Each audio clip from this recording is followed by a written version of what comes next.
महाकालेश्वर ज्योतिर्लिंग की कथा उज्जैन नगर से जुड़ी हुई है, जो भगवान शिव का तीसरा ज्योतिर्लिंग माना जाता है और यह एकमात्र दक्षिण मुखी ज्योतिर्लिंग है। इसके संबंध में शिव पुराण में दो प्रमुख कथाएं वर्णित हैं। शिव पुराण की कथा। शिव पुराण के कोटिरुद्र संहिता के 16वें अध्याय में अवंती नगरी उज्जैन में एक ब्राह्मण वेदप्रिय का उल्लेख है, जो परम शिव भक्त था और प्रतिदिन पार्थिव लिंग की पूजा करता था। वेदप्रिय के 4 पुत्र भी थे, जो तेजस्वी और पवित्र थे। एक दिन रत्नमाल पर्वत पर धर्म विरोधी असुर दूषण ने आक्रमण किया। उसने 4 दैत्य भेजे, जो ब्राह्मणों को डराने आए। लेकिन ब्राह्मणों का विश्वास भगवान शिव में अडिग था। दूषण ने उन ब्राह्मणों को पकड़ने की कोशिश की, लेकिन जब उसने शिव भक्तों के प्राण लेने की कोशिश की, तब भगवान शिव महाकाल के रूप में प्रकट हुए। महाकाल ने अपने एक हुंकार से उन दैत्यों का वध कर दिया और दूषण को भी मार डाला। इसके बाद महाकाल ने अपने भक्तों से आशीर्वाद मांगा और उन ब्राह्मणों से कहा कि वह हमेशा यहाँ मौजूद रहेंगे। इस प्रकार भगवान महाकालेश्वर ने उज्जैन में स्थायी रूप से निवास किया और वह इस पृथ्वी पर महाकाल के रूप में प्रसिद्ध हुए। शिव भक्त राजा चंद्रसेन और बालक की कथा।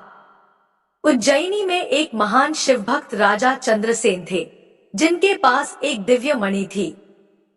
उन मणि के बारे में जानकर अन्य राजाओं ने उसे छीनने के लिए हमला किया।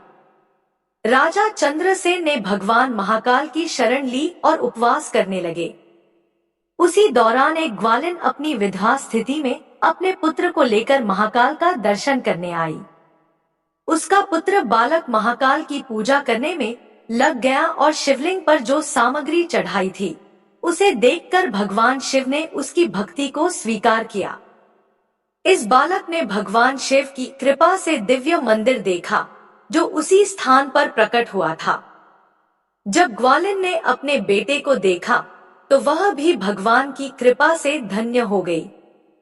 राजा चंद्रसेन और अन्य राजाओं ने भगवान शिव की महिमा को देखा और उन राजाओं ने युद्ध छोड़कर शिव भक्ति की राह अपनाई। इसके बाद भगवान हनुमान ने बालक को शिव उपासना के महत्व के बारे में बताया और राजा चंद्रसेन से मिलकर सभी राजाओं को शिव पूजा की विधियों की शिक्षा दी। इस प्रकार महाकालेश्वर भगवान उज्जैनी में स्वयं विराजमान हो गए और उनके दर पर हमेशा भक्तों की रक्षा के लिए उनकी उपस्थिति बनी रही। यह कथा महाकाल की महानता और उनकी भक्ति के प्रभाव को दर्शाती है। भगवान महाकाल साक्षात राजाधिराज हैं, जिनका पूजन और वंदन विश्व भर में किया जाता है।